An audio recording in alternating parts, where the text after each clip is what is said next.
Welcome to Sightseeing Japan, the podcast where we explore the land of amazing dining experiences. I'm Paul Bresson. And I'm Jason Nealing. How's it going, buddy? How you feeling? I'm feeling fantastic. I'm glad to hear that. What'd you eat today? Let's start there. Oh, I had fried noodles with bell peppers for lunch. Sounds good. Was there some sort of sauce on them or anything? Yeah, it was like oil, I think a little bit of ginger and some soy sauce. Sounds good. Whatever they cooked at work, it was good. Nice. And I had a margarita pizza for dinner. Tell me about that. It's like a frozen vegan pizza. I needed something I could eat quickly without having to cook too much. I see. It was good. So I heard the magic word in there. You said vegan pizza. What's a vegan pizza, Paul? It is a pizza that contains no products derived from animals. Fascinating. Who knew? Everyone listening now. All right. Well, that was my clumsy segue into talking about vegan diet. Because, Paul, you're vegan. I think you've mentioned that a few times before on the podcast. It's come up a couple times. Yeah. And that relates to the topic of today's episode. We're talking about visiting Japan with dietary restrictions, one of which is the vegan diet. Yeah, so don't get too worried. We're only going to talk about veganism a little bit. This isn't going to be a whole episode of Paul preaching veganism. Exactly. We're going to talk about many different types of dietary restrictions. That is right. And Jason, I just want to take a minute to thank one of our listeners, Isabel, for giving us the idea and inspiration for this episode. Viewer requests are always really wonderful because then we know someone is interested in it and maybe it gives us an idea that we wouldn't have thought about ourselves. Definitely. Thank you, Isabel. This is a great topic suggestion. And before we get too far in here, I just want to say I do not have any dietary restrictions. I will eat pretty much anything you put in front of me as long as it's not going to kill me or make me sick. But I'll eat some weird stuff. I've seen you do it. What's the weirdest thing you've seen me eat? I mean, I'm in on this one too, honestly. Remember when we went and got cow brain curry? I knew that's where you were going to go. I mean, where else could I go? I know. It was pretty good, though. Those avocado smoothies that we got there too, though, that was like... Those were incredible. Actually really good. Yes. The cow brain was like so fatty. I didn't like it a ton. I don't mind fatty. The flavor was fairly good in the curry, but... Yeah, I mean, it mostly tasted like curry. Yeah, and we did not get mad cow disease, so that was good. Yep.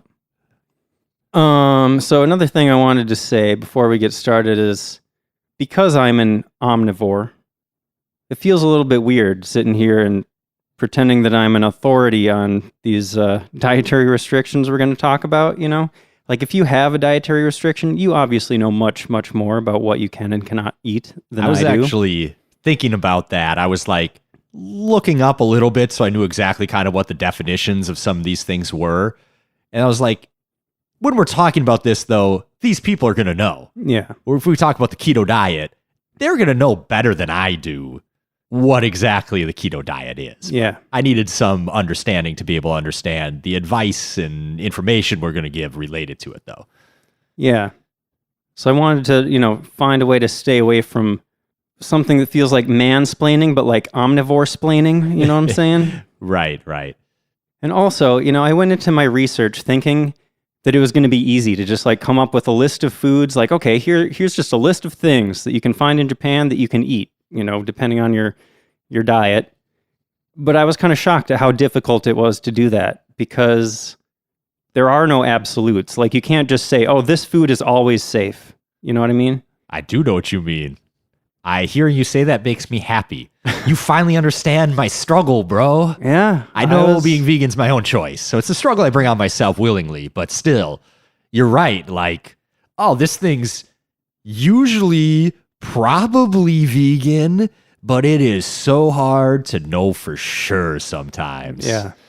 There are no absolutes. And I have a lot of loved ones with various dietary restrictions, and I have a newfound respect for how difficult that can be to deal with. Yeah. So I actually work in a natural foods grocery store. So we specialize in a lot of allergen friendly, gluten-free, organic stuff that people with restricted diets are looking for. We provide that space for the community. So it's something I deal with a lot in my day-to-day life, but I'm definitely not still an expert on everything because there's many different diets and many different interpretations of diets.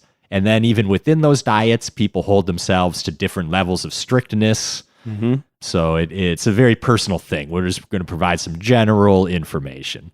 Definitely. And I don't know, maybe just some reassurance that whatever your dietary restriction, you can survive in Japan. There are options out there.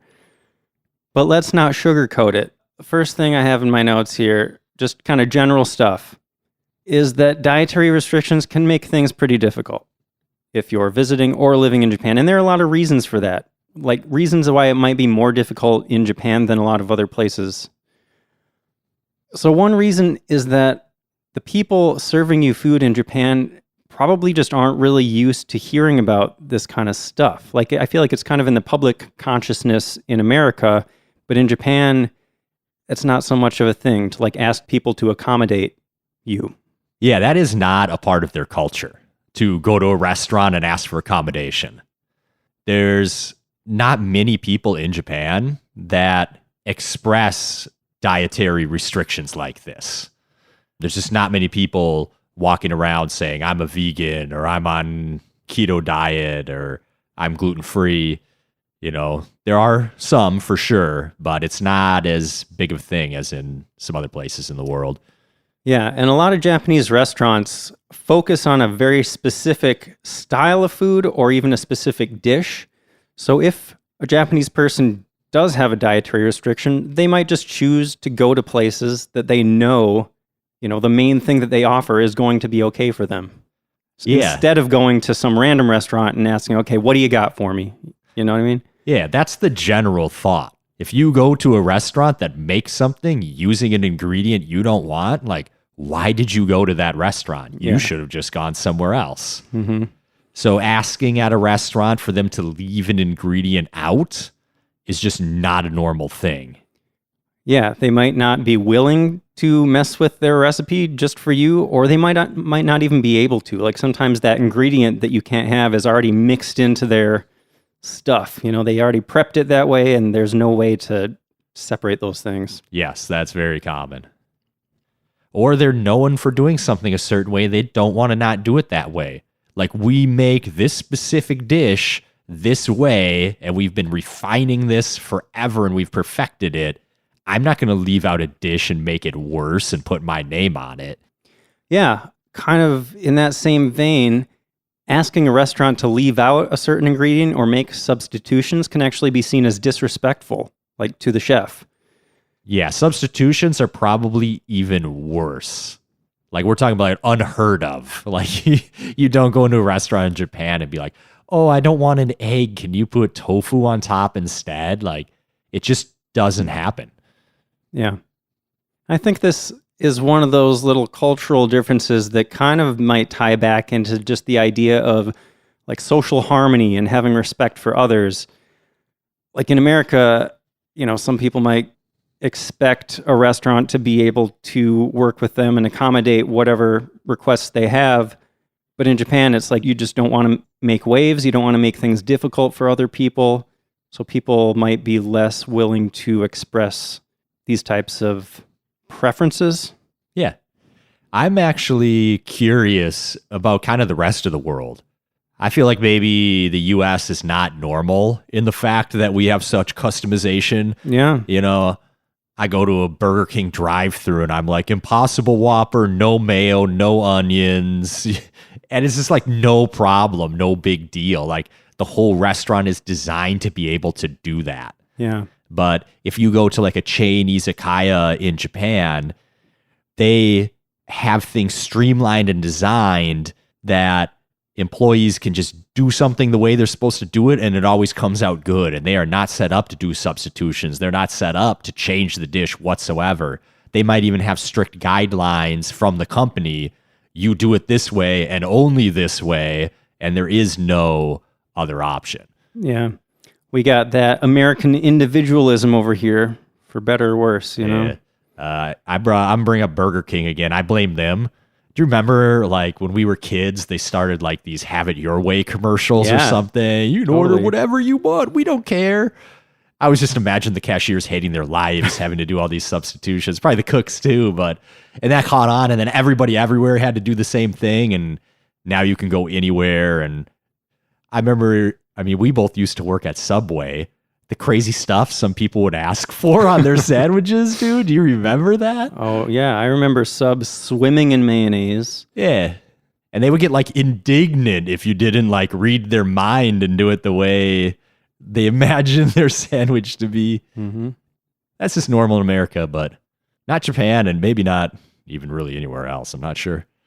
Now that you say that, the have it your way thing, I think I remember in Sendai going to this burger joint, and on the window outside, it said something like, "We don't do have it your way. You do it our way, or you eat somewhere else," or something like that. You know? Yeah. In English? Yeah. Wow. All the Americans were coming in trying to modify everything. Right. It was so bad they had to put up a sign telling people not to do it.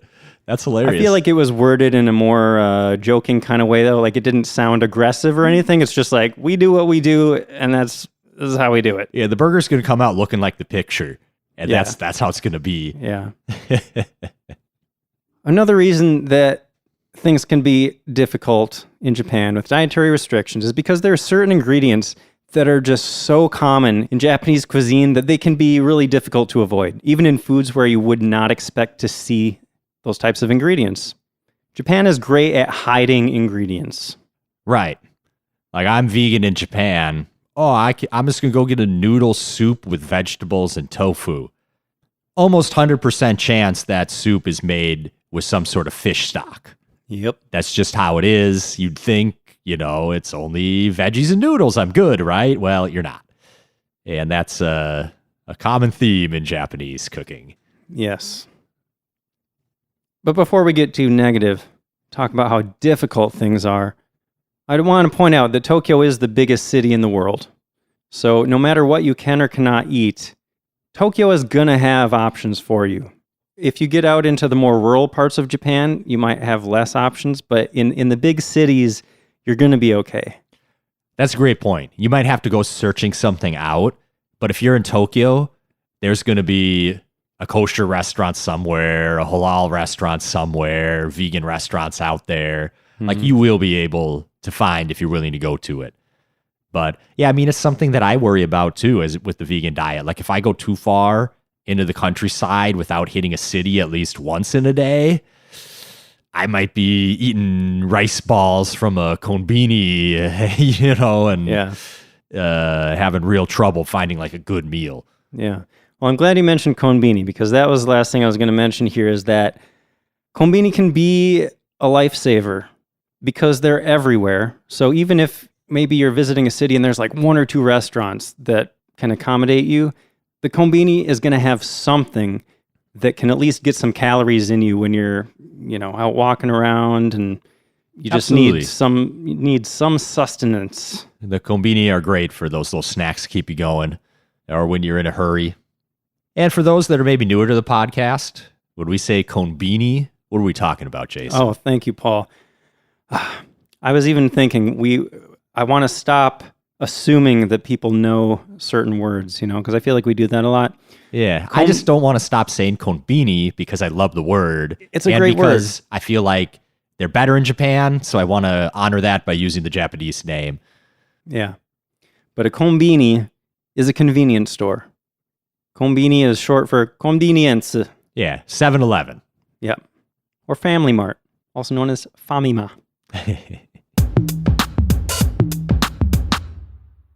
So before we get into specific dietary restrictions, Paul, let's talk about what the modern Japanese diet is like. What kind of food can you expect to see if you're walking around Japan? Lots of rice, fish, seafood, pretty meat-heavy diet. Noodles and broth, mini soup-type dishes. Mm-hmm. Rice and noodles are major staples. They're going to be in almost every meal. Pickled everything as a side dish is very common. And Paul, like you said, with the fish, that's one of those ingredients that's really hard to avoid because obviously Japan is an island country. People have been eating fish there and like mainly fish for a very long time. And it's found its way into all sorts of things. So that fish stock that you mentioned is called dashi. It's just a soup stock it could be made from a bunch of different types of fish. It can be made in a vegetarian way also, or a vegan way. But this dashi stuff is basically going to be the base for almost any soup that you find. Yeah, or even a lot of dipping sauces. Mm-hmm. Batters even. I saw that if you're making okonomiyaki, the batter might be made with dashi. I believe it. It's even in omelets. Like you would think, oh, egg. It's just egg. Not vegan, but vegetarian if you're into that. But even that could have fish in there. Yeah, I mean, it's surprising the amount of things you might find that in. Mm-hmm. So as for vegetables, like you said, there are a lot of pickled vegetables, and they can be pickled in a bunch of different ways. But my point here about vegetables is that they can even be prepared in a lot of different ways that involve other ingredients that you might not expect. Yeah, they might be marinated in a sauce that has dashi in it, or some other thing that's not vegan or not allergy friendly or whatever your restriction is. Mm-hmm. Or you might find veggies in soups, maybe fried in tempura. It's not really common to see just steamed veggies on a plate. They're usually prepared with some other stuff. Yes. Salads are a thing. You're going to find salads, but they're usually served with dressing already on them. And those dressings usually have things like mayonnaise and egg. But you can ask for a salad with no dressing, usually. Great. I know. It's just like, I've thought about that sometimes too. It's like, great, I get a salad with no dressing now. Yeah. Like I'm eating lettuce. I'm just eating lettuce. Carry around a little bottle of olive oil or your own homemade dressing. Right? Another thing that you'll see a lot of places in many different forms is soy. Oh, yeah. Tofu, obviously. Soy sauce, miso, which are all very common ingredients in other things. Those all have soy in them. Mm-hmm. Eggs are used in a variety of ways. You might be surprised some of the things you'll find eggs in. Also shellfish, too. Shrimp and clams can be snuck into a lot of things you might not suspect to find them in as well. So shellfish allergies can be difficult. So I think we've sufficiently scared people with dietary restrictions, right? Yep. But don't worry. It might be a little difficult. You might need to plan ahead a little bit, but it's definitely possible to deal with any dietary restriction, like we said. So for the rest of the episode, we're going to go through specific diets that people might have and just give some tips, some ideas about the types of things you might want to steer towards.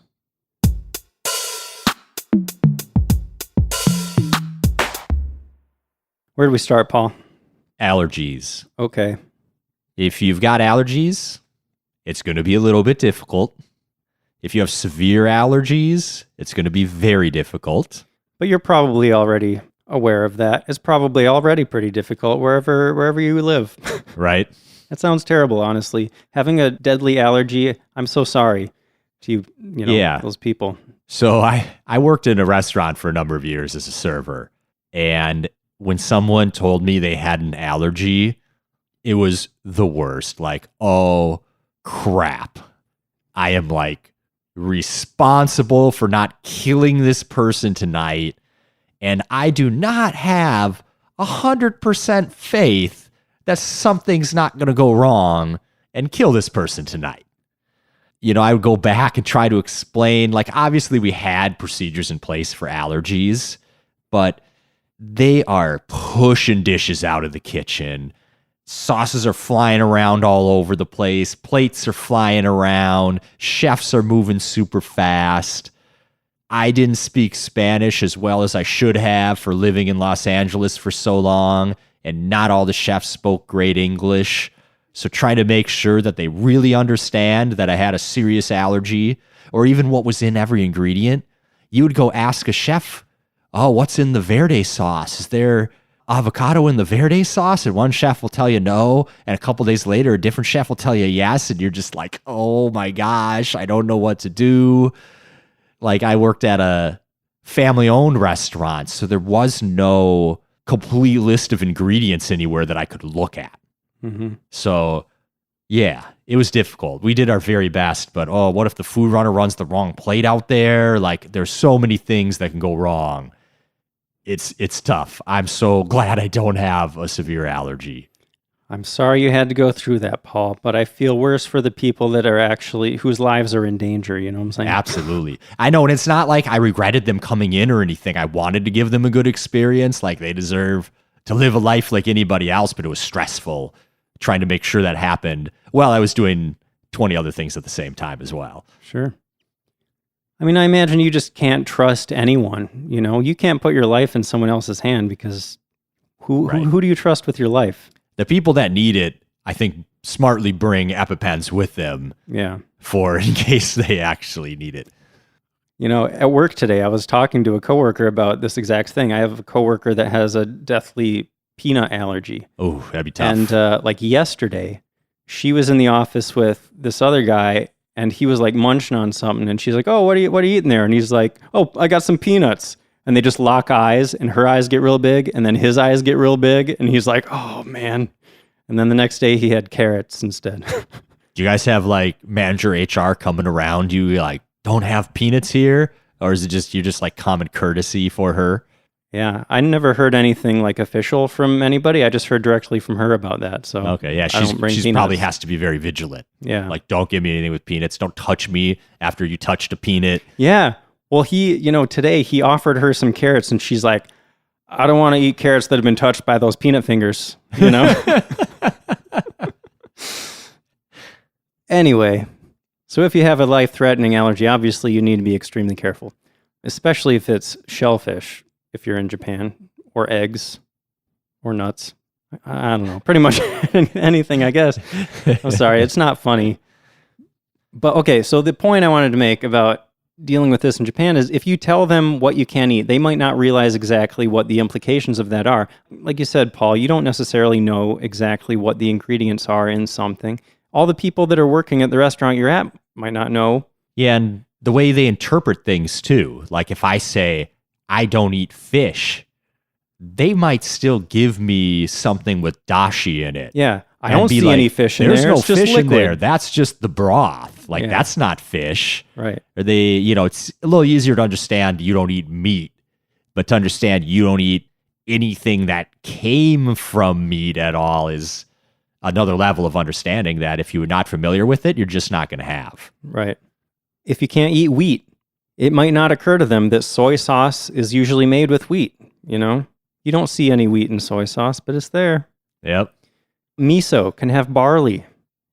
Sometimes. You know, that's another thing is this, a lot of times the key word is sometimes. There is some good news, though, for our allergy-suffering friends. Japan recently is starting to take allergies seriously, but it's still a little bit new. But if you go to a lot of major chain restaurants, they will have allergy information available if you ask for it, which is pretty cool. So they're moving in that direction, but you're still going to have some problems.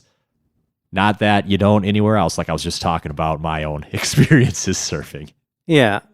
You know, maybe the most useful thing I saw in my research, and maybe this is common knowledge. Like I said, I don't want to be omnivore-splaining, but there are allergy cards that you can get to show at restaurants that explain what you cannot eat. Yes. And I found several places on the internet that can help with this.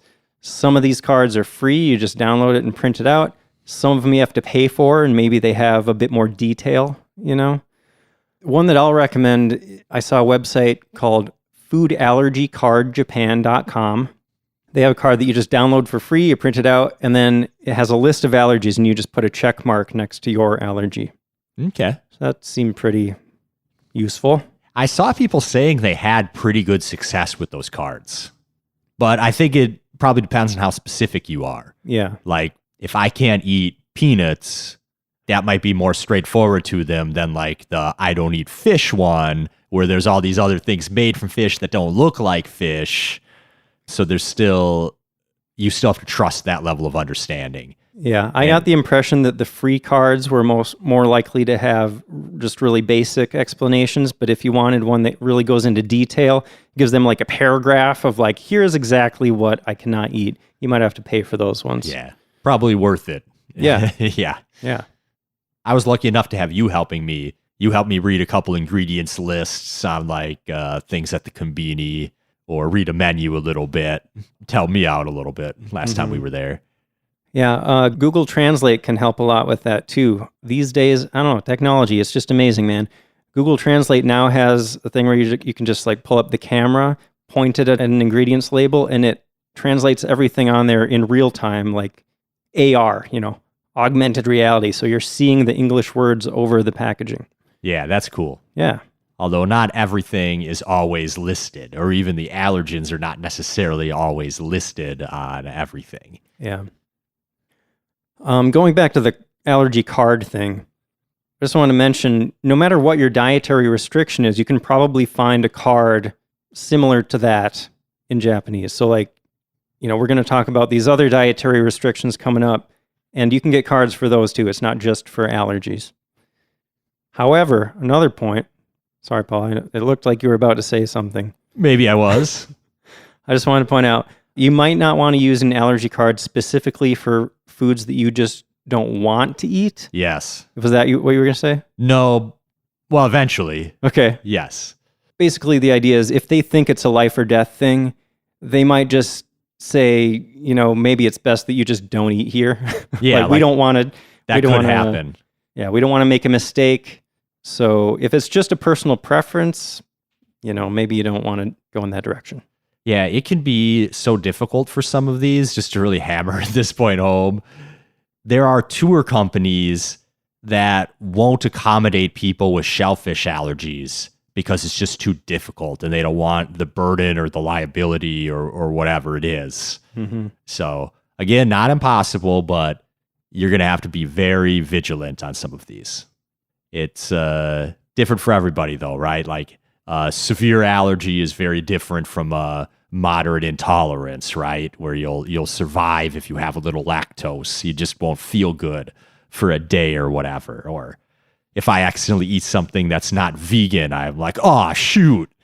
And I'm totally fine. Like it's not something that's really going to slow me down, right? Right.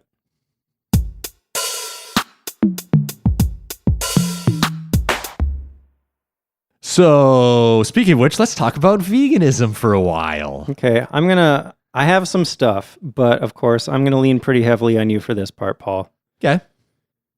Should I start with what I do have? Sure. So, the concept of the vegan diet is still not super well known or well understood in Japan.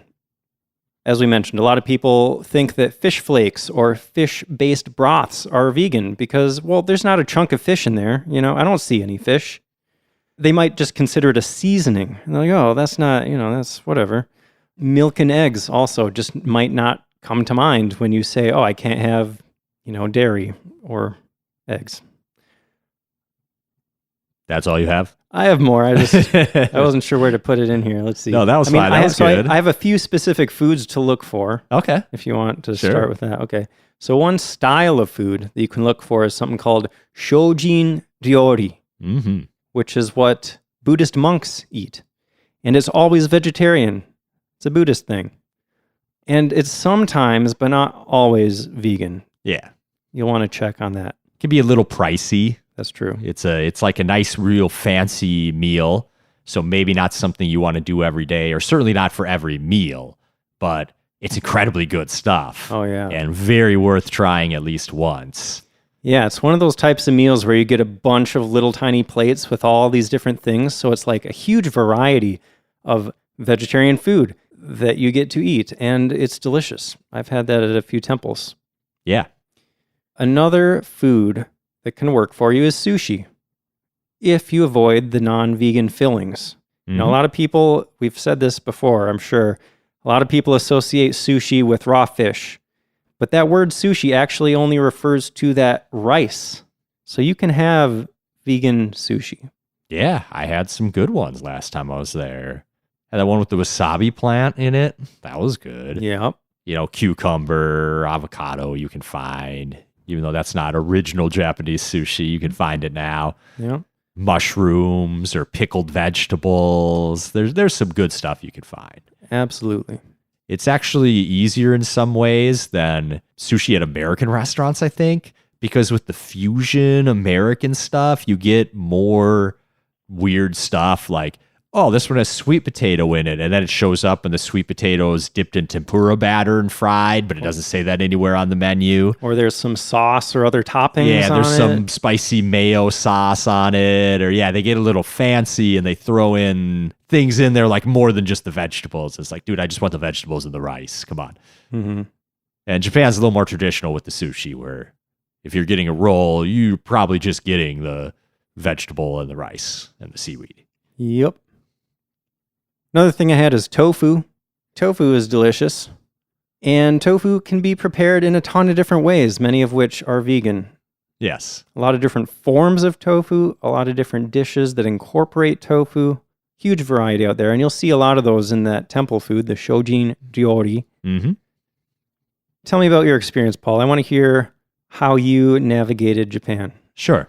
So I wasn't 100% sure, going the first time as a vegan. I'd been to Japan once not as a vegan, so I had a little bit of an idea of what you could get at Japanese restaurants and what food was available in Japan. But at the time, I wasn't thinking too hard about all the ingredients and everything. So I brought a number of snacks with me, like some protein cookies and some bars and stuff and some nuts, just so I'd have something sometimes. I didn't even end up eating all of it, but some of it was nice. Breakfast was hard. Most Japanese breakfast, I would fill up on rice. They often had just plain white rice, which for some reason I like for breakfast. I never would have really thought, but it worked for me. But most of the miso soups are not going to be okay. There's going to be a lot of little fish dishes and stuff like that, egg stuff, omelets. So often I was eating just rice for breakfast, unless I wanted to chance maybe they had a roll sitting around that maybe was vegan, maybe wasn't. But I'm not much of a breakfast guy anyways, so that wasn't too bad for me. I never eat breakfast. Yeah. Literally never. So if there was a free buffet at the restaurant, I'd have a bowl or two of rice and we'd set out on our way. So what I did for the main part of my meals is every place that we were going, we had an itinerary of kind of where we were going to be. I don't think we knew exactly when we'd eat every day or whatever, but I knew kind of where we would be. And I picked out vegan or vegan friendly restaurants in all those areas. And I wrote them down and saved it. So I had a reference of where can I go when we're in Nara?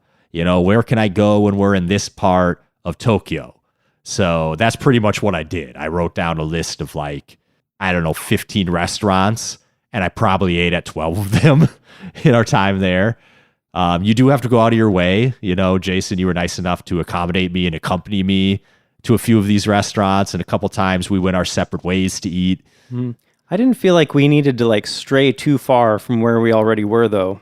Not for most of the places we were, because it's there's a vegan restaurant in Akihabara right by the station. Okay, that's easy because we're going to be in Akihabara. We found one. I think we found a vegetarian-friendly place or a place I could get something vegan near Rashiyama and Kyoto. They were just, we were in the bigger cities. There was only one or two places in Nara, but it was great. I'm glad I went there. That's the place I embarrassed myself by eating the dessert wrapped in the leaf. It was I don't know, it was wrapped in a spearmint leaf or something, and I just started eating it. It was mochi inside, and then she's like, no, don't eat the leaf. You unwrap it. And I was like, whoops. But it tasted really good. Yeah, as long as it's not, dangerous to eat, why not? Yeah, slightly embarrassing, but it was a fantastic meal. So that's what I did. I did a lot of planning around kind of the restaurants. But again, We were in Tokyo and Kyoto mostly. Very big difference from the 1 million+ population cities versus being out in the countryside. Yeah. Restaurant-wise, at least. Well, I remember we ate somewhere in Himeji, too. I mean, Himeji's not a tiny town or anything, but I feel like if you're looking at a map, as long as you're in the cities that have like decent-sized font, you know what I'm saying? Yeah. If there's a name on there, if you have a countrywide map and there's a name of a city, you're probably going to be able to find vegan options, right? Yeah. Yeah, but then I had a couple not as good experiences. Like when we went to, the green tea capital. Uji? Uji. Yeah, we went there and I was kind of hungry and they had all this green tea stuff and I was like, man, I want some green tea. Finally, I like decided on this place that like had some green tea noodles. Soba noodles, I think. They were cold. And then it came and there was like a dipping sauce with it, but the dipping sauce had dashi in it. So I was like eating these green tea noodles without really any sauce on them, and it wasn't really very good. And the waitress was like, I don't want to say upset, but she was like flustered that I wasn't dipping the noodle. She kept coming over and be like, you have to dip the noodle in the sauce. She just thought you didn't understand how it was supposed to be eaten. And I was just like, no, I'm not going to do that. And like, it was a little bit uncomfortable. I felt bad about that, Paul, because I steered you towards those noodles because I'm like, we're in the green tea place. We got these green tea noodles. You should try them and just put some soy sauce on them or something. But then after we ordered, I like flipped through the menu more and I found they had like vegan sushi rolls. Yeah. I was like, oh man. I know. I wanted something green tea though. So I took a swing. Sometimes as a vegan, you do that. You take a swing and then you find out, okay, I don't really want to eat this thing. Yeah. And it happened. I ate enough noodles to like get me through to the next delicious meal. I had many, many very delicious meals at vegan or vegan-friendly restaurants in Japan. Good. So, and again, it was nice being a vegan. Like, I consider myself a strict vegan, maybe not 1,000% strict, but I try my best. But I do fail sometimes, and if I accidentally would have, if I wouldn't have realized there was dashi in that sauce and I would have dipped the noodles, maybe I would have figured it out later and gone, oh shoot, I've been a little bit mad at myself, but I would have lived, It would have been okay. So you said you had a list of restaurants. Do you have any recommendations for resources that might be useful for people to find those restaurants? Yeah, the Happy Cow website was the number one best thing.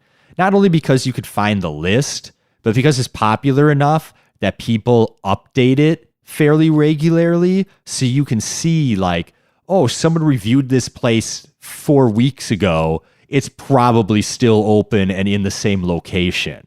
Because, restaurants come and go very quickly. It's that type of business. So having multiple people review it and being able to see if anyone was there recently and having pretty reliable addresses and directions to get to the places, even what days is it open? Like, oh, this place is closed on Tuesdays. Well, good to note that, right? So I found it very useful. Actually, I'm a little disappointed in myself because when I was there, I was so happy with how everything worked. I was like, when I get home, I'm going to go on Happy Cow and I'm going to rate all these places and I'm going to contribute to the community and I'm going to help build the website. And I never quite got around to it. And now it's like too late and I don't remember all the places were or how good they were. And who cares what I rated something I ate 5 years ago or whatever. Yeah. So I'm kicking myself a little bit for using the resource so much and not contributing to helping myself. That's okay, Paul. Forgive yourself. Okay, thank you. Thank you for the permission to forgive myself. I do. I'm not a perfect person. If you hadn't noticed, Jason. You're as close as they can get, buddy. Aww. So you too? Is it? Did you want me? No, you don't have to. You don't have to lie to me. I'll just bask in this one for a minute by myself. I just wanted to mention Happy Cow. You said that's happycow.net. Yes, not .com. Thank you. There's an app too for your phones now, and it's pretty cool. Awesome. It'll take your location, show you a map, and it has different color coding for all vegan place, all vegetarian place, or like vegan veg friendly. So you can limit your search to exactly how strict you want to be. Awesome. I poked around a little bit and it looks very useful. Yeah, I use it at home here to find new vegan places to go to. Nice. So the last thing I had for vegan diet is some kombini options. Okay. Onigiri, Yeah. rice balls. Those can work. You got to read the packaging because you never quite know what's inside if you don't. Right. They actually make just plain white rice ones, apparently. I don't think I really noticed those. I don't know, maybe they exist with a little, seaweed, just seaweed and rice. I might have seen that. Yeah. There's a ball of rice wrapped in seaweed. I had luck with sesame ones, just like white rice with sesame seeds coated on the outside. Okay. I think you said that you really enjoyed the umeboshi ones, right? Correct. Yes. Those are maybe my favorite because like that little tiny pickled plum just packs huge flavor. And that whole ball of rice is just like filled with flavor. I think it's perfect thing to put inside a rice ball. Yeah, those things are intense. You almost need that rice to spread out the flavor a little bit. Yeah, it's such a perfect balanced dish in that way. Yeah. If you didn't catch that, let me say that again. Umeboshi is a pickled plum. It's spelled U-M-E boshi. Not U-M-E-B-O-S-H-I. I'm not going to assume that you know how to spell boshi. Okay, another one. Edamame.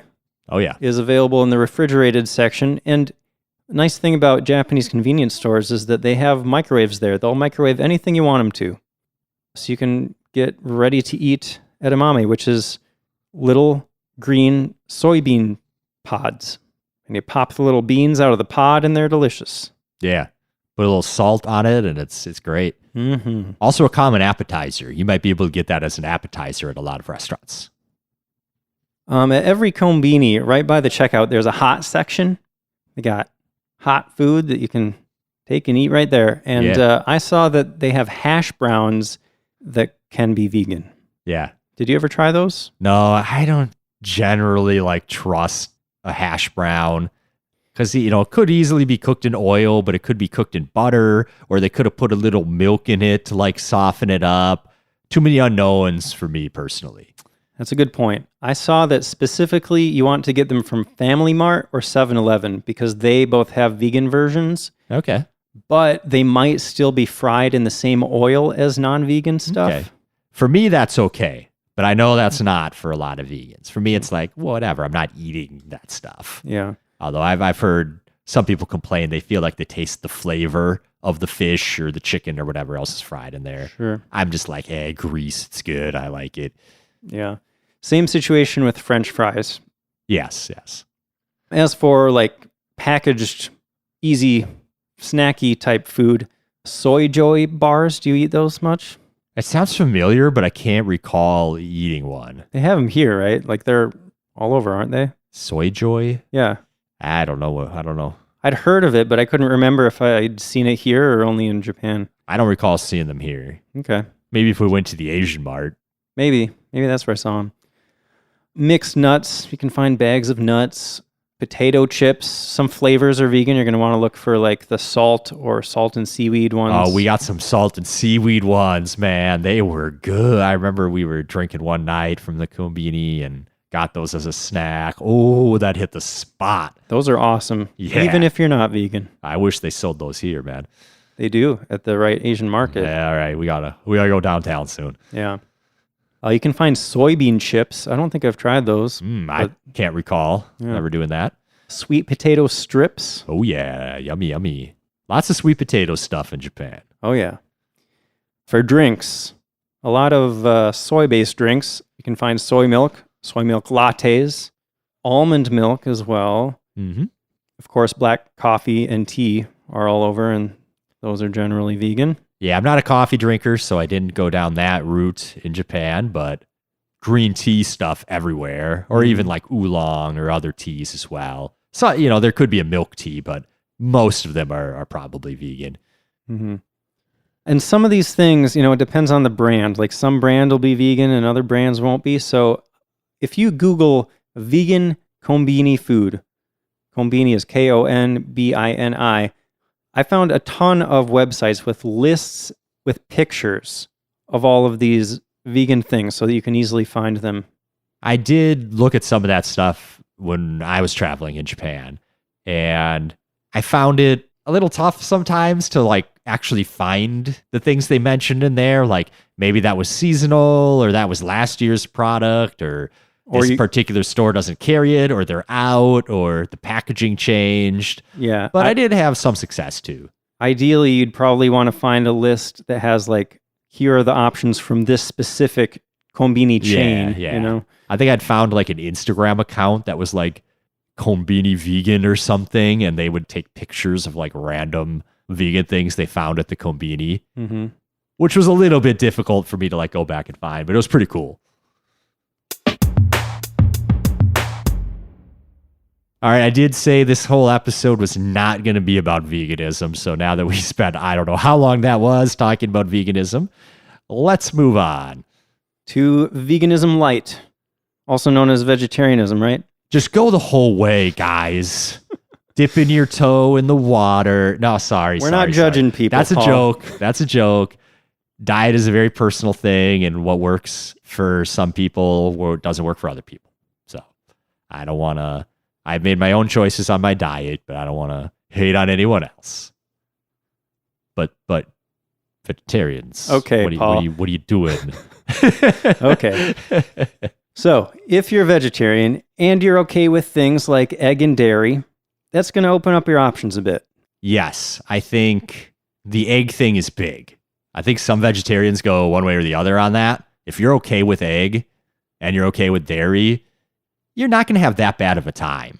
The dashi, the fish stock, might be your biggest thing. Right. And if you're okay with that, you're golden. Totally. It's pretty easy to just find anything without meat, obviously, on it, and you're pretty good to go. Yep. Again, the temple food is a perfect option because you know it's going to be vegetarian. Yep. Tempura is fine if you're okay with egg. Mm-hmm. That opens a lot of vegetables up for you that way. Pickled vegetables, also known as tsukemono, those will be your friend. Mm-hmm.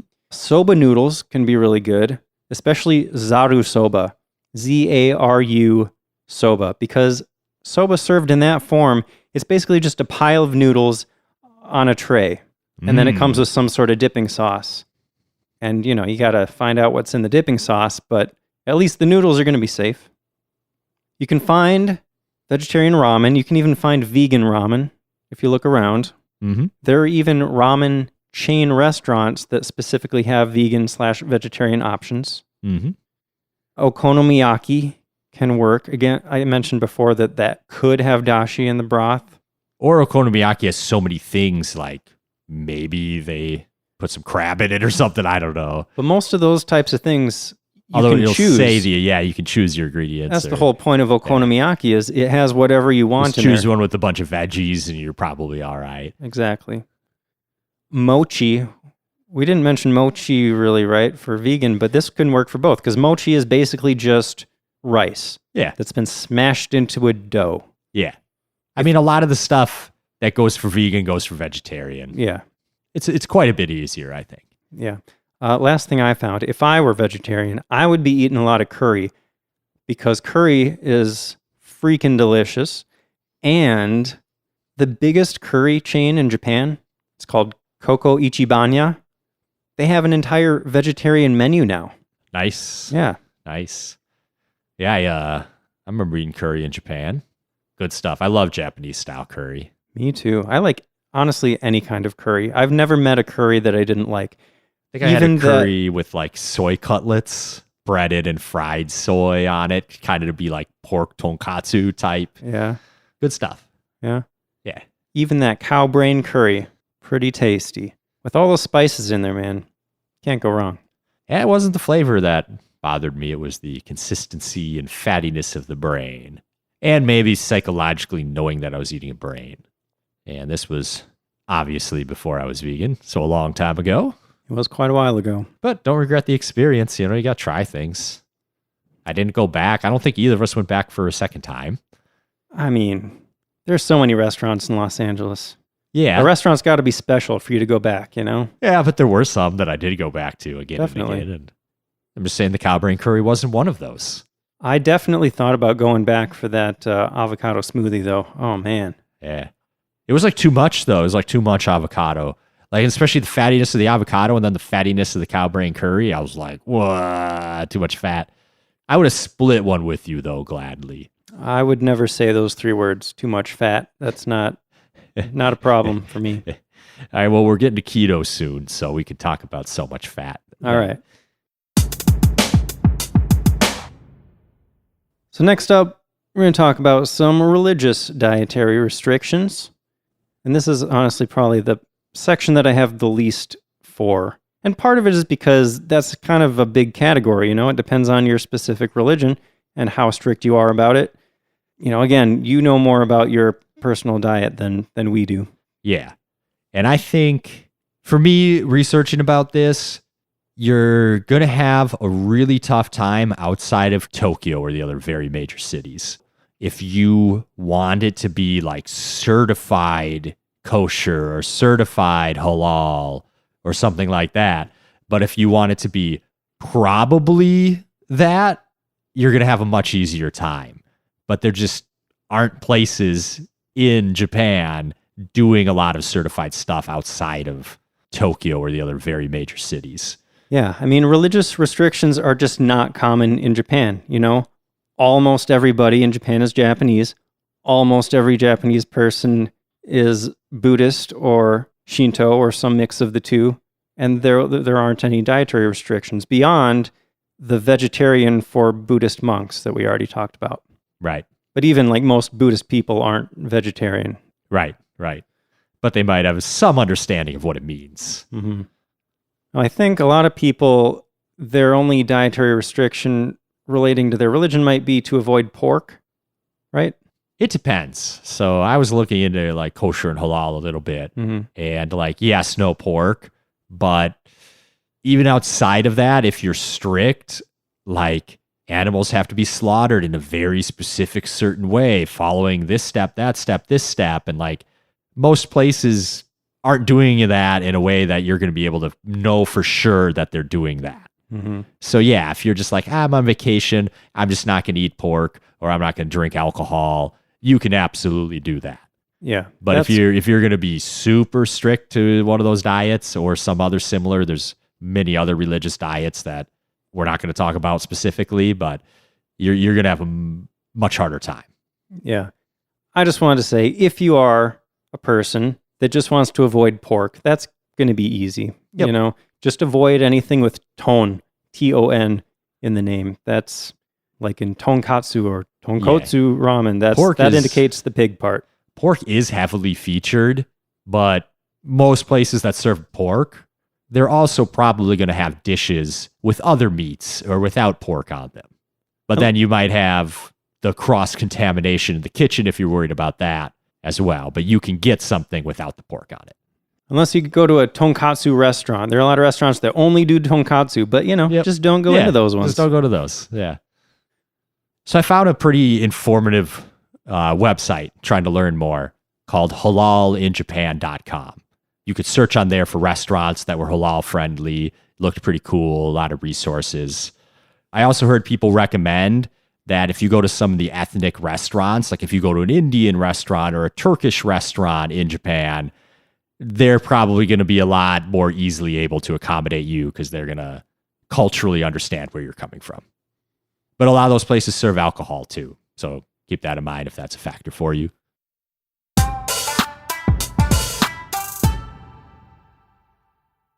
Let's talk about the gluten-free diet. Gluten can be tough to avoid because Japan was flooded with wheat in the mid-1900s and it made its way into all sorts of foods. Paul, in college, I had a roommate with celiac disease, and I was just kind of shocked at how many things she couldn't eat because of that. And I noticed that one of the things that really helped her out was that they make a lot of gluten-free options where just instead of using wheat, you use rice. Like she would get boxed mac and cheese where the noodles were made from rice instead of wheat. Yeah. And like we said, rice is a huge staple in Japan. So that can be really helpful if you're trying to stay away from gluten. I feel bad for people that have to be gluten-free because I've tried rice noodles. I've tried like chickpea noodles and stuff that they make to be gluten-free. And it's just not good For me, at least, it doesn't hit the spot. Maybe for some people it does, but I know you always tell me stuff's crappy when it's vegan, and I'm like, no, I don't say that, no, Paul. it's good. I know it's good. But I just like, I try a rice noodle and it's like all mushy and falling apart and doesn't have quite the flavor. And I'm just like, this just isn't the same. And the bread too. It's tough to have no bread. You know, pizza dough, no eating pizza anymore. Oh my gosh, hamburger. You can't have a hamburger with a bun. Jeez, Paul, you're really rubbing it in for our listeners that are gluten-free, aren't you? It's tough. Man, your life must be terrible. I mean, you can find substitutes for pretty much everything that's gluten-free. So if you really get the craving, you can find the substitute. But you just got to make the most of it. You know what? I can't eat that thing. There's still plenty of delicious things I can eat, and I'm just going to eat them and live my life and be okay. Well, I don't know if they need our life advice about how to deal with being gluten-free. You know what? Maybe somebody does, Jason. Maybe somebody out there is struggling and needs some words of encouragement. Maybe. Anyway, let's talk about some gluten-free options in Japan, huh? Sure.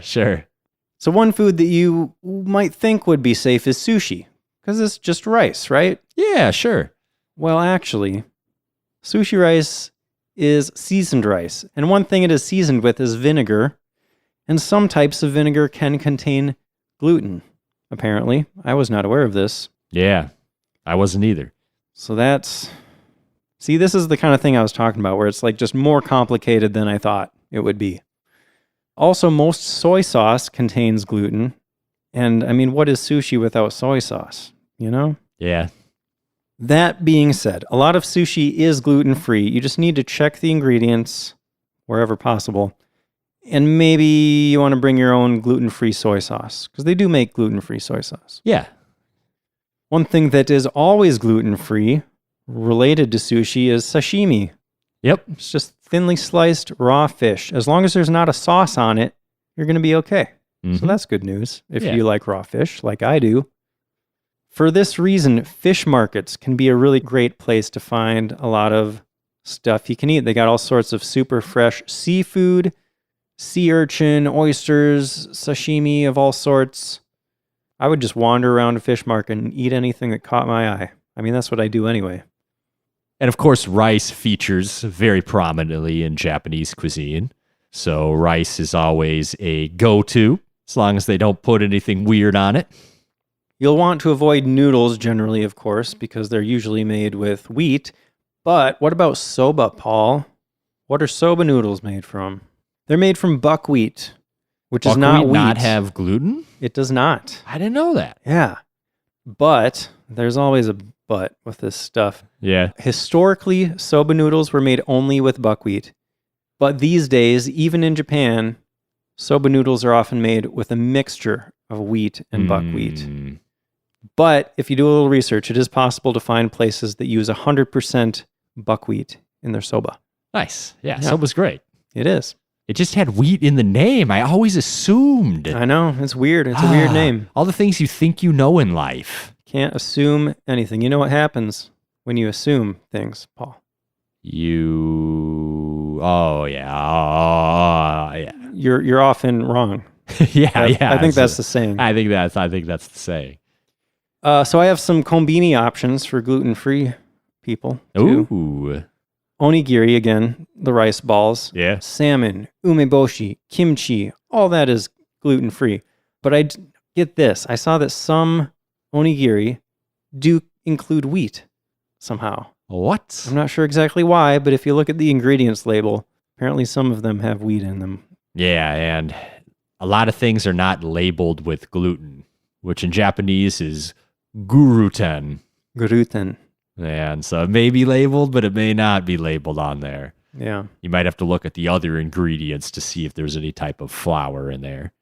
Other than buckwheat flour, I guess. Mm-hmm. Also at the kombini, they pretty much always have hard-boiled eggs. Not the most interesting food, perhaps, but they are safe. If you buy them like in the shell, they usually just have a package of a couple of them still in the shell. You just buy those and peel them, and there you go. Soy Joy, granola bars. We already mentioned those. Most of those are gluten-free. Again, you'll want to check the ingredients. Get this, Paul. I never tried these. I think maybe I saw these in Japan. In the fall, specifically, konbini often sell fresh roasted chestnuts. Nice. Yeah, those are gluten-free. Yeah, that'd be great. Going back to rice, you can get bags of instant rice at the konbini, microwave it at your hotel room, or ask them to microwave it in the konbini. That'll work if you just need some calories. Perfect. And then you maybe buy some other little meat type thing that you can stick on top of the rice, and there you go. You got a little meal. Daifuku. Going back to mochi. Daifuku is basically mochi, which is that rice dough we talked about, wrapped around something sweet usually. Red bean paste or some other flavored paste. Yeah, that's one of my favorites. Black sesame paste, perhaps. That's a really good one. Yeah. But again, you'll want to check the ingredients if you get these at a konbini because sometimes they use a starch syrup that has gluten in it. But I saw that if you're going to a vendor that specifically specializes in daifuku, like they're going to make them fresh. They're not going to be using that starch syrup, you know. They're going to be using more natural ingredients or whatever. Okay. You're probably safe at a place like that. That's cool. The best advice, I think, though, is to just do the research on the specific cities that you're visiting. You know, same as Paul was talking about with the vegan diet, there have been enough gluten-free tourists in Japan that there are tons of resources out there. You will find lists of specific restaurants that are safe for gluten-free people. One specific resource that I saw recommended is called The Essential Gluten-Free Guide to Japan, which is at legalnomads.com. It's super long and super thorough, and read through all that and you will be well prepared. Shall we talk about the keto diet for a little bit? We should. That's been kind of popular the last few years. It is. Someone very close to me is on a keto diet, and a coworker I just learned recently is also on that. Ah, that's what your dad's been doing, right? I didn't want to say specifically. I don't know that he wants me talking about his diet on the interwebs. Gotta do what you gotta do for the downloads, bro. All right. Well, my dad doesn't listen to the podcast anyway, so he'll never know. Unless my mom tells him, oh man. So the keto diet is a diet very low in carbohydrates, like grains and sugar, and high in fat and protein. And this can be tough in Japan, because like we said, noodles and rice are staples that appear in almost every meal, and those are a lot of carbohydrates. Japan is also really good at hiding sugar in things. I think everywhere is like that now. Definitely here too. The incredible amount of stuff that sugar is in. It's unbelievable. Yeah. Sushi is obviously going to be off limits for a keto diet. Yep. But sashimi is not. Again, if you like raw fish, eat as much as you want. Fish markets are great for this, like I said earlier. Yeah. Yeah, keto, you're going to have to go a little bit out of your way, but you're going to find a lot of success in Japan. There's going to be a lot of good stuff you could eat. One really good tip I saw is to order off of the appetizer menu at restaurants because, you know, we talked about how rice is going to be in almost every meal, but that's with the main course. You're not going to get a bowl of rice along with the appetizer that you order, usually. Yeah. Yeah, I saw some people that were keto just saying, it was easier just to like order a normal meal and just don't eat the rice. Yeah. Just don't eat the bowl of rice. Don't even worry about trying to like communicate to the server, like, I don't want those type of calories, like just leave the carbs on the plate is what they were saying. Yeah. Made their lives easier. But there's other ways to go about it if you don't want to waste food or you don't want to do that. One thing that I think is really good to look for is skewered meat. Yep. Going to want to look for the words kushiyaki, which is kind of a general term for skewered meat, and then yakitori is specifically skewered chicken. Mm-hmm. And these can come with a sauce on them that can be sugary, but there's also usually a salt option, or shio. Shio is salt in Japanese. So ask for the shio option instead of the sauce option, and you should be okay. Yeah. You could do the unique Japanese invention of the hamburger steak. Just basically a hamburger without a bun. Maybe even without veggies, just a big fat burger on your plate. Yeah, no, it's just a round ball of ground beef, basically. Yeah. When we went to a Kobe beef restaurant, actually, in Tokyo. My fiance got a Hamburg steak made with Kobe beef. Wow. Yeah. I always felt like the rap on ground beef around here was like, not your highest quality meat. It's just like something you throw together for a quick burger. So it's like interesting to hear them like doing that as a fancy dish. Yeah. Oh, we ground it. Like, what? Well, it was a little bit cheaper than if you just got a Kobe beef steak. Yeah. But it was still like, I mean, it's expensive. It's still high quality beef, you know? Yeah, it's probably it's the edges they cut off to make the other stuff look nice, ground it up, and Yeah. give them a discount. Yep. Yakiniku. Oh man, if I was doing the keto diet, I would just be eating yakiniku at every meal. Barbecue, right? Yeah, it's like Korean barbecue, if you've ever had that. We have it in America here. It's basically you sit down and there's a grill built into your table and you just order pieces of meat that you then grill yourself at the table. And oh man, it's one of my favorite foods in the world. Actually, there was a yakiniku place in Ikebukuro that I went to on my first trip, and they asked if I wanted rice. And, you know, normally I eat rice, but I'm like, I don't need any rice. Just bring me all the meat, you know? I needed to save room for all that meat. And I did not regret it one bit. Also, miso soup, even something so basic. Edamame, we mentioned before, both easy, common, good choices. And so alcohol is high in carbs, right? But Sure. if you want to drink with as little amount as carbs or reasonable-ish amount of carbs, I heard recommended one of my favorite drinks, the Japanese highball. Oh, yeah. Because it's just whiskey and soda water. So no mixer with sugar being added at all. You're only getting the carbs from the alcohol itself. Yep. Or if you're a shots type person, just go with those unsweetened, strong spirits, you know? Yeah, let's get some Japanese whiskey, neat. Sip, sip, delicious. Yep. Shabu shabu is a good option. Yeah. What's shabu shabu? Shabu shabu is basically thinly sliced meat along with vegetables that you cook in a broth. There's like this broth in front of you, and you usually get to choose like the type of broth that you want. And then the shabu shabu name comes from the sound of swishing the meat in your broth to cook it. Yeah, and the meat it's so thin, it cooks in like a minute or so, right? Or 30 seconds or whatever, really depending fast on how well done you want it. As for fruits, generally, most fruits are not good for keto because they usually have a lot of sugar in them, but berries are okay. And there are parts of Japan that are known for having very high quality produce. I know that we've talked about places on past episodes where you can actually go pick your own strawberries and things like that. Yeah. And I have a few kombini options that Okay. are keto friendly. Let's hear 'em. I saw chicken salads recommended. I did too. I heard every konbini has a chicken salad you can grab for a quick snack. Yeah, sounds like a good one. People like chicken salad. I was averse to mayo when I was younger, for whatever reason. Me too, when I was a kid, but now I love it. I finally learned to love it, but now I get the vegan mayo, which is actually really good, I think. Maybe not as good as Japanese mayo, Jason's favorite thing in the whole world. There is no better mayo. But there is no Japanese vegan mayo, so maybe that's just why.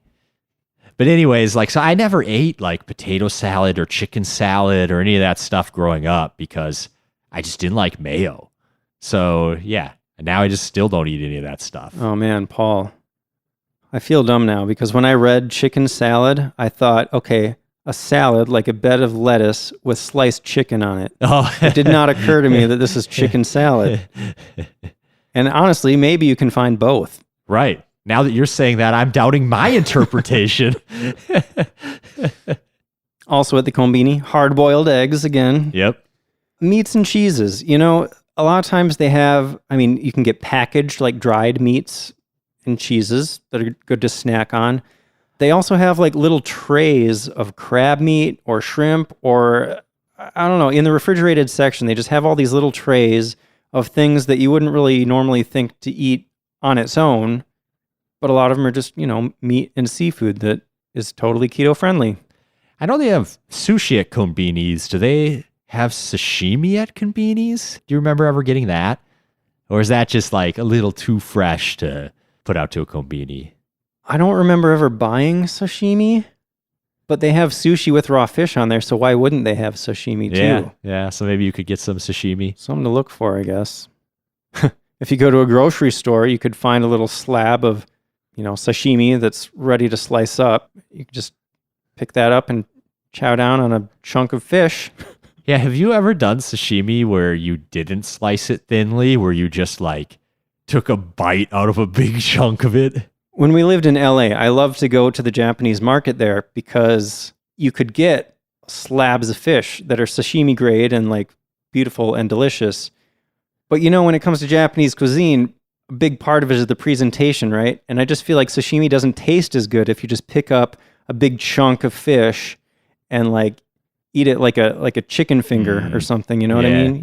You need to slice it. It's probably a little chewy if you don't slice it, and then you want to dip it. You want to be able to like dip a lot of surface area into the soy sauce. Yeah. Yeah, get a little wasabi on there, maybe. Okay. But at the same time, sometimes I make sushi rolls and I'm just too lazy to slice it up, so I just have this big stick of sushi that I dip in soy sauce. Yeah. Man, now it occurred to me, I was just at the state fair a couple days ago, and you know how everything's on a stick there? Yeah. Why don't they have sushi rolls on a stick? You could just make a big long sushi roll, jam a stick into it. I bet people would buy that. I mean, are sushi rolls tight enough to like really work on a stick? If you roll them correctly, they'll hold together. Okay. Maybe I should open that business. You'd have to deep fry it. Sushi on a stick, deep fried. I was going to say in that would ruin tempura it. batter. American sushi is often fried. I bet If you want somebody's going gonna to steal that hit idea at the fair, this is the Midwest, dog. You gotta deep fry it. Oh, that would totally work. I'm going to have to think more about this. Last thing I have for the keto diet is I saw it recommended to drink a lot of green tea because it is inexpensive, it curbs hunger, and it keeps you hydrated. And I can attest to the curbs hunger part. I drink green tea every day, and it's kind of amazing how long you will feel full with a couple cups of tea in you. Can't drink too much green tea. Are you saying that it's impossible to drink too much green tea, or that if you do drink too much, you'll be in trouble? I can't tell what you're getting at. It's impossible. Okay. Except for that episode of Haruhi, where Yuki just keeps filling up Kyon's cup and he just keeps drinking it because he doesn't know what else to do and it's all awkward. And then he's like, I'm going to explode. Yeah. Right? Yeah. Yep. I know what you're talking about. We're not doctors, though. It's probably possible to drink too much green tea. Don't quote us on that. It's possible to drink too much anything. Yeah.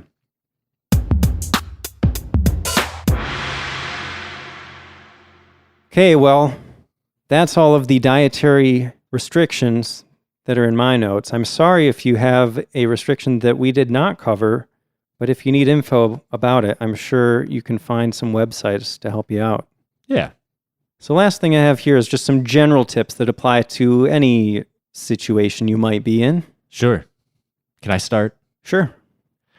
Please be aware that menu descriptions are sometimes vague and often don't list all the ingredients. So you might be surprised what ends up coming with what you ordered. That is good advice. If in doubt, ask. Yeah. I wanted to go back and just reiterate what we said about getting a card that explains your dietary restrictions in Japanese.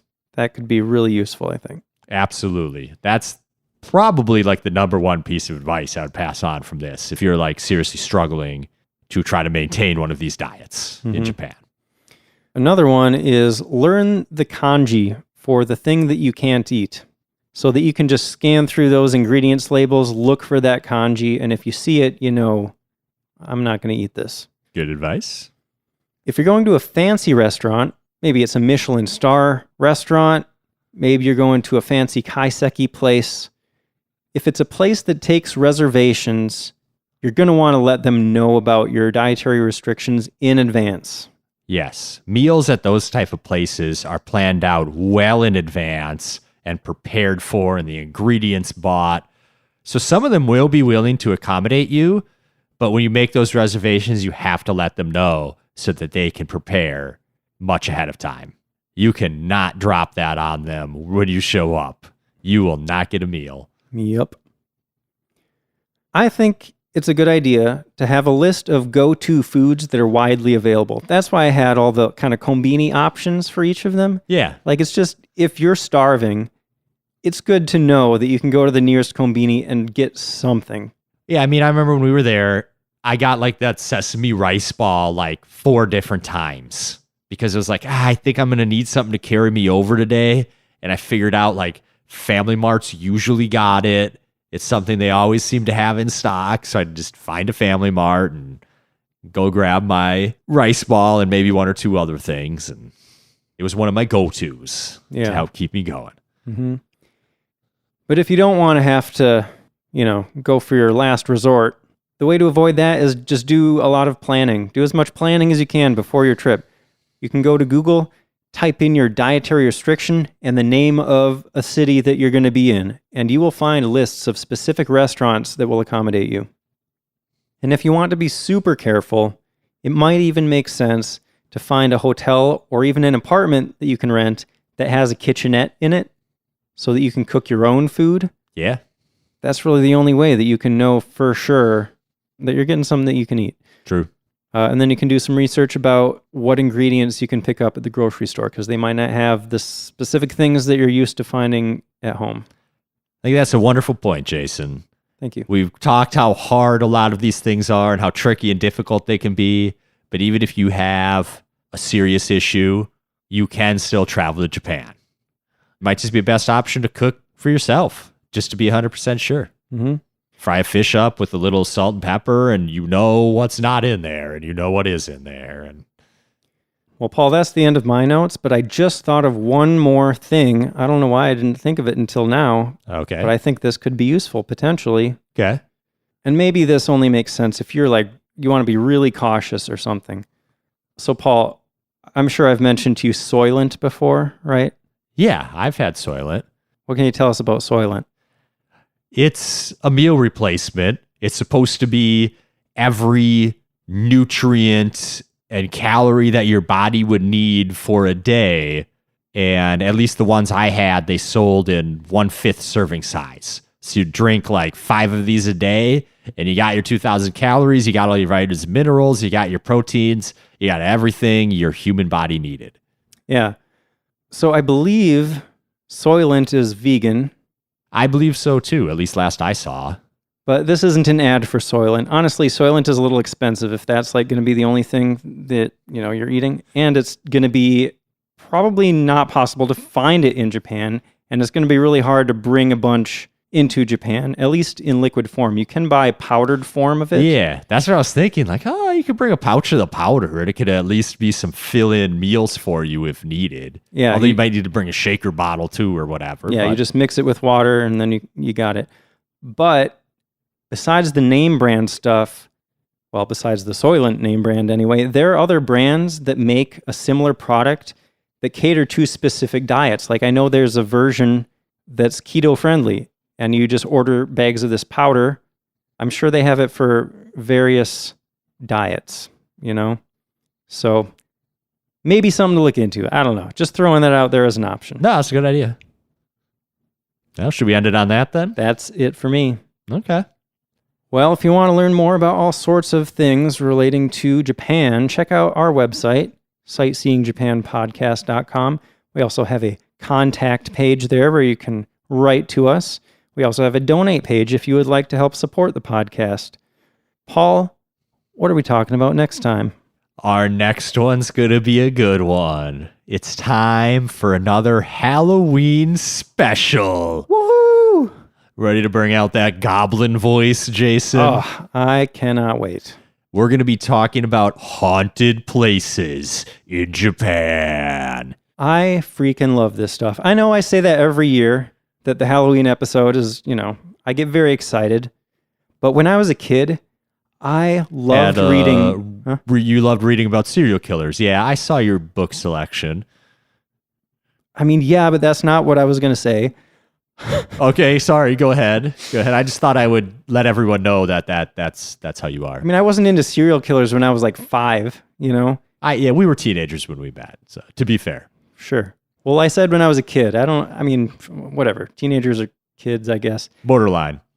Point is, when I was actually a kid, a young child, I was really into like ghost stories and reading about haunted places. Like I would get books of like lists of places in the US that were supposed to be haunted and read about all the creepy things that happened there. I love it. And I'm really excited to dig into these types of places in Japan. Me too. Can't wait. Thanks for listening. See you next time.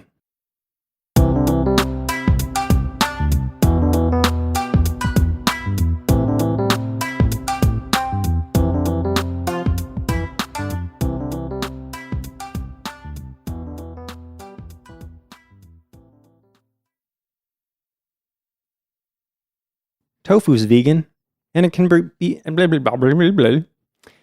Tofu is, what did I say? Tofu is delicious, and tofu can be prepared in a ton of different ways, many of which are vegan.